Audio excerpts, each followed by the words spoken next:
In this podcast episode, I had one more question to ask about whether there were any success stories from FitBodies Inc. And then my guest went on to tell me about her experience with assuming her own strength because she had to. And as she answered, I was deleting one by one every letter of that question. I think you'll understand why when you hear it. My guest today blends the exact tropical vacation and complimentary services you want with the ability to teach fitness classes from the beach or a lanai and be sipping a drink with an umbrella at the pool soon after. Enjoy 24-hour room service and a week away from it all. I'm Dara Atkins here listening to She Means Fitness Business. It's a division of Voice for Fitness, where at Voice for Fitness, we believe that you want to be your own inspirational example to other midlife women. And in order to do that, you need a profitable health and fitness business. The problem often is a lack of clients, traffic is hard to come by, or you're charging too little, and sometimes both.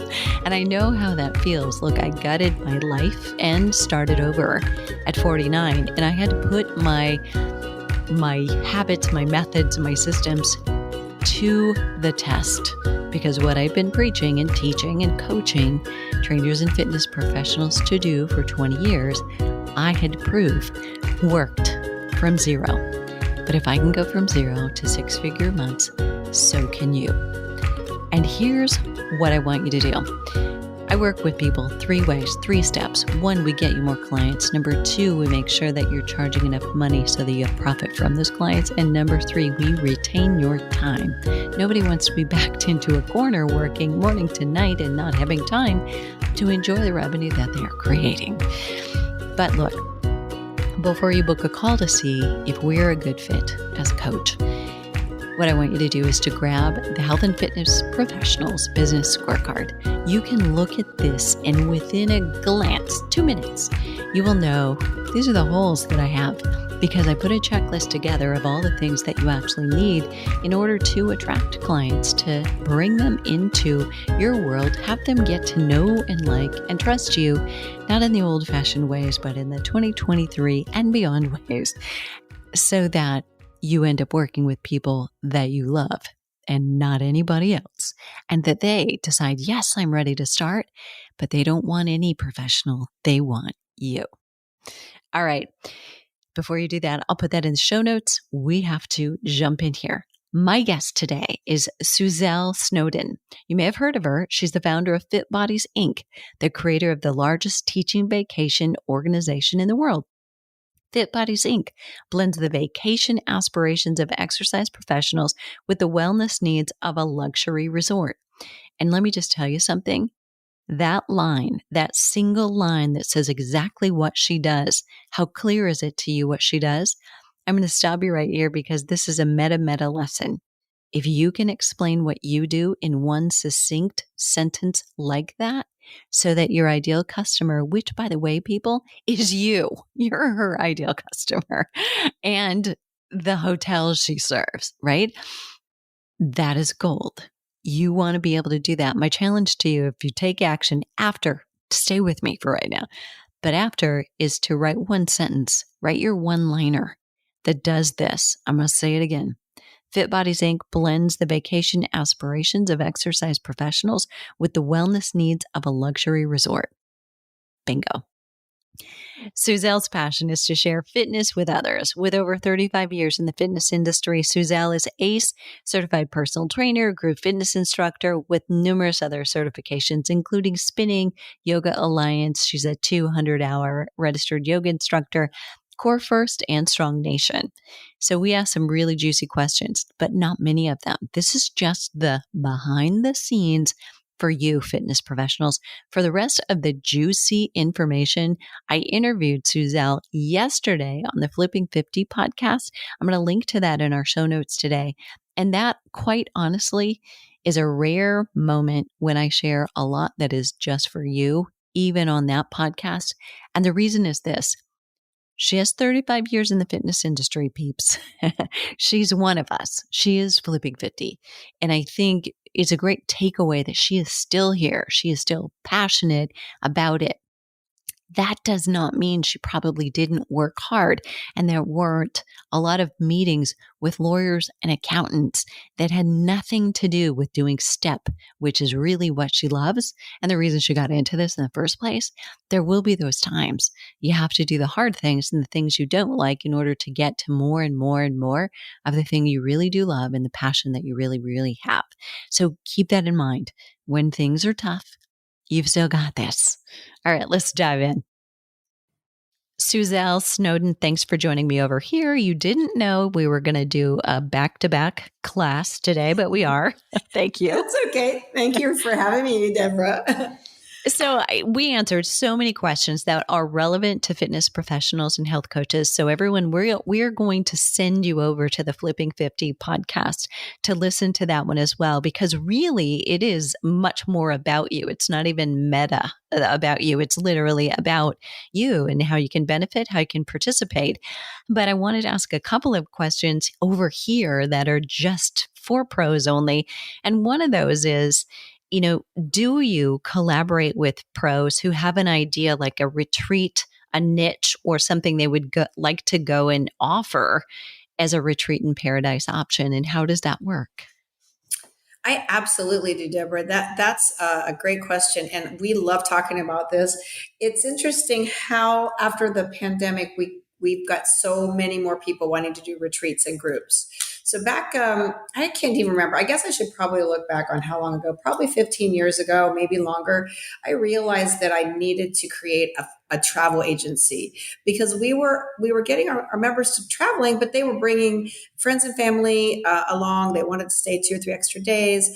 They had another, larger family and needed another room.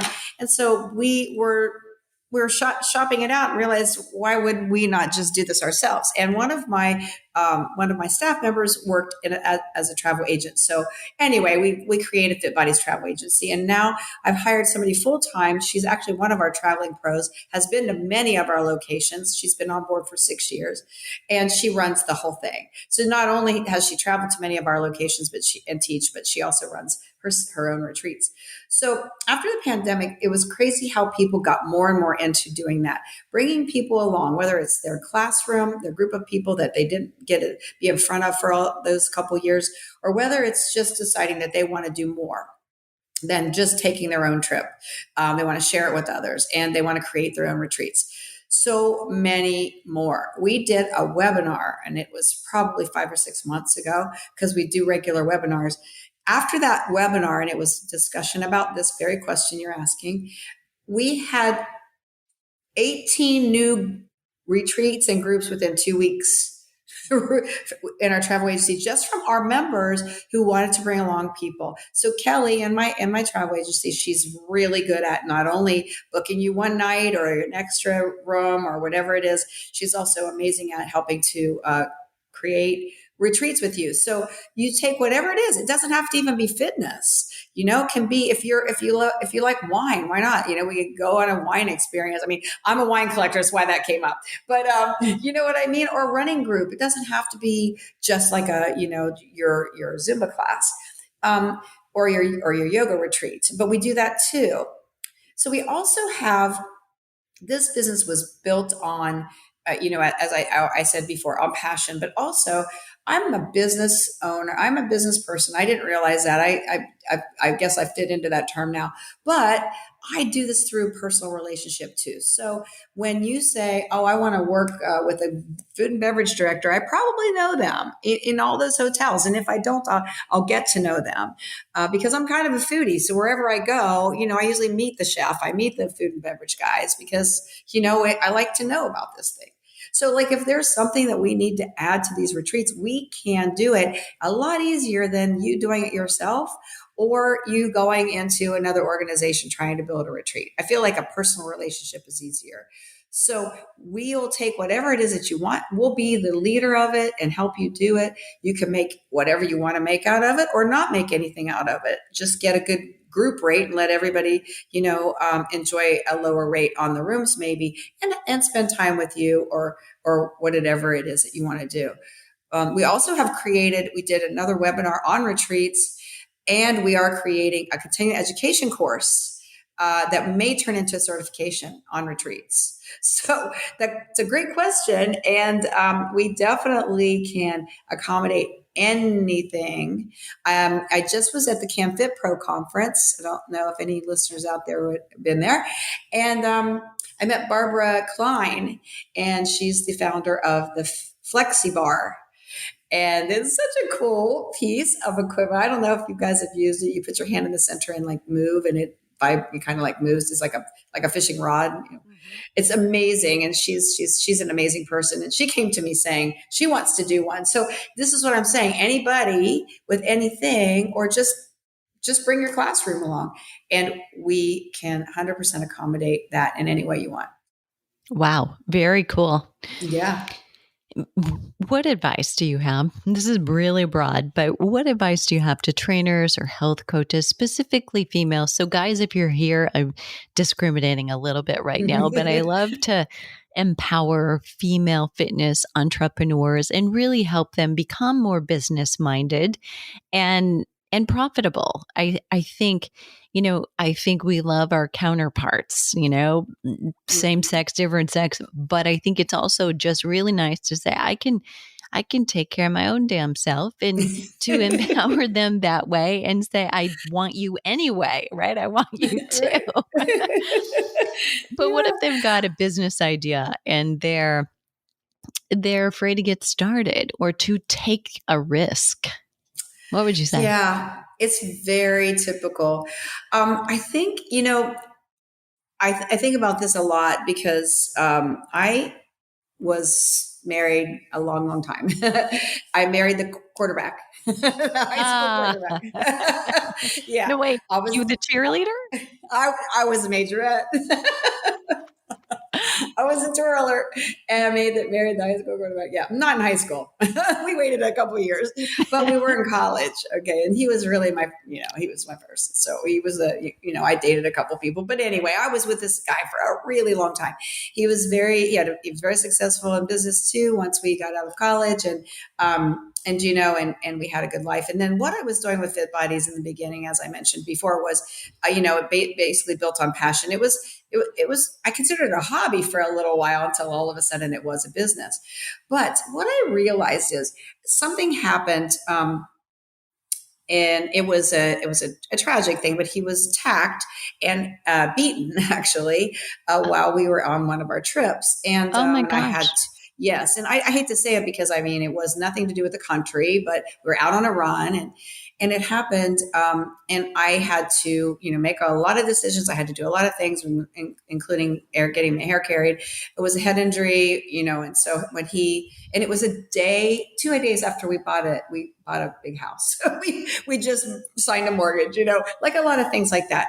Not to make that part of the story, but just to say that happened. He was the one who took care of us. He was the one who was in control. I have 2 sons. They were already right. They were out of high school and college, but all of a sudden the identity was changed, because then all of a sudden I had to become that person that was taking care of everything. And I found the strength I had and didn't know I had. Mm. So, if you're out there, listeners, and you've had this long experience of being, in a marriage, in a relationship for a very, very long time. Or maybe not, maybe you're just exploring yourself out there as a single person. I never had a single life, so I don't know. But what I'm trying to say is there's an identity you might not know you have. There's a strength in you might not know you have until you've been put into a position to find it. And there it is. And I remember people saying to me, wow, you're so strong. Oh my goodness. And he did okay. Like it took us a while, but he was fine. But it was a long period of time where I had to, take charge. And there's the strength I found. So I think that we have to all look for that strength. Think about who you are, and maybe your partner, or maybe if you have one that has been around a long time, you don't you take on that the similar identities sometimes, and you don't realize that you're not really, that you're thinking like they are, not because that's the way you would think. I kind of, it's kind of one of those things where I think you have to find your true identity, your own self, and then you have more power that way, not to take away from your partner, who he was very supportive with me the whole time. It's not like, I went away from that, but then I took over with my strength. And at that point pursued a lot more, the business became stronger because I did more with it. I wasn't just like going through the motions and enjoying it. I was adding fuel to it. So I think that's something to be said, is just to look for that. The other thing is, over the years, I've made decisions that were the right decision, but maybe some of them weren't. I don't know. It turned out okay, but I'm a person who doesn't like things to stay the same all the time. So if I see something that needs changed, I just go for it. And I live in an area in the northern Kentucky, the Cincinnati part of Kentucky, north, where we're in this area. Many of you might be in similar areas where change is not a happy thing. Most people don't like it. It's scary. So, you have to get pushed through that and not listen to people who might be telling you, giving you advice to not do it because they would be afraid. So if Mm-hmm. you have a passion and that it's something that you want to do, take a risk. There's no other way to make it happen. You're going to take a risk, and you might fail the first time. There's some things that decisions that we made, things that we thought would work that didn't, and so that had to change. One of the things that was one of the scariest things for me was to I'm talking about business here, but I made a decision to charge a membership fee before I didn't have one. Well, that was 2009, when membership fees were starting to be a part of everything. And a membership fee made sense because we were working really hard to continue to keep everybody's, documents on file. I mean, at that point, they were in file folders, right? And then we were maintaining a website to put them in that, and that wasn't, that was a lot. So we're like, a membership does make sense. Be vested in this amazing company that I've created. Be a member, and we'll give you more benefits for that reason. It was so scary. Oh my gosh, Deborah, when I turned that on, I was freaking out. I mean, I'm usually pretty calm, but I was freaking out. I'm like, they're all going to leave me. They're all going to run away. And their first person made a negative comment about it.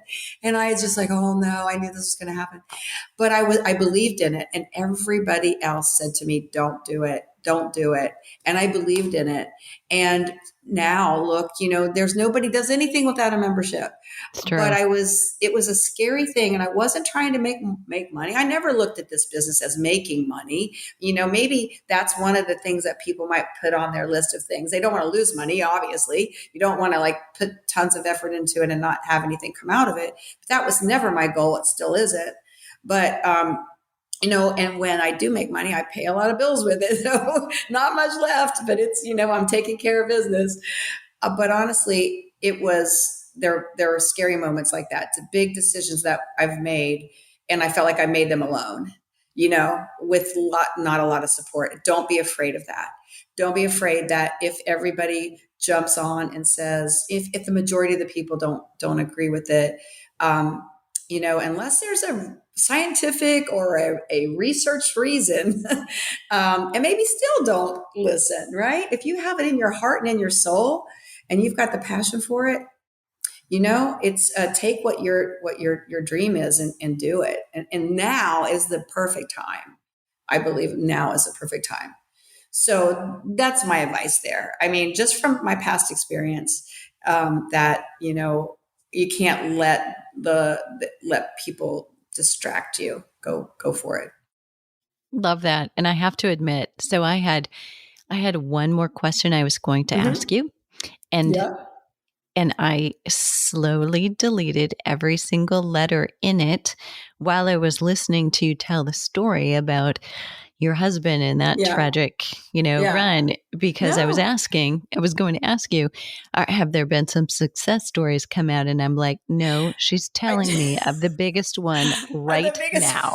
Oh, I have to say that's funny. I never thought of that when I know that question comes up, but yeah, you're right. So I guess I'll keep that in mind if anybody ever asks me that question again, because it was, and people. I mean, people even said that to me, throughout that time. Wow, you're such a strong person, and I thought I had no idea. I didn't know. So I will ask you this and then we'll Hmm. wrap up. But Okay. so back in 1992, when you first started, I Hmm. mean, the fitness industry was really like, 10 years old in terms of really Yes. starting to blossom and bloom. You didn't have a whole lot of look to your left, look to your right, female entrepreneur role models No. yet. Did you have any at all that you looked to as she did it, I can do it? No, I don't think so, Deborah. That's kind of funny that you asked that question because like I said, it was so organic. I use that word and I use it lightly, but because I didn't know that I was doing this. So I have these conversations with my attorney and with my, accountant and all these people. And I'm like, I didn't know I had a business. And so that's why it's kind of messed up here. Like, I didn't build any kind of a business model. I just want to say that out loud, guys, and not that, you should follow my way of doing things.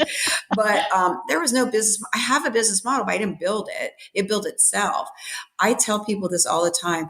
I hired my friends and family and told them what to do. I didn't hire people. I didn't even hire people. I just like paid these people and told them what to do, because it was, I mean, that's how it went. And so I kind of apologized to my, attorneys and all that about it. And they look at me and said, that's the definition of an entrepreneur. And I didn't even know that I was one. So these are all these things I'm learning about myself, right? I'm an entrepreneur. But I mean it. I almost feel like I had to apologize, and they're like, no, that's how things are done. So keep that in mind, people who are looking to build your business. Maybe don't, maybe that's advice that I can give is to not worry too much about building a model and getting the statistics out there and doing all those things. Yes, maybe do research, of course. But I didn't have an opportunity or a way to do that. There was an internet. I mean, how did we do Mhm. it? The encyclopedia? I don't even remember. But again, I think it really comes back to, and we said this on the other one, maybe that you solved a problem. I mean, that's really the Right. definition of a And so, business is yes. it's a problem. And I guess when I talk to fitness pros and health coaches, I'm like, do you have a target Mm-hmm. demographic that knows they have a problem? That's really very, Mm-hmm. very helpful. You can't be having to You're educate them, right.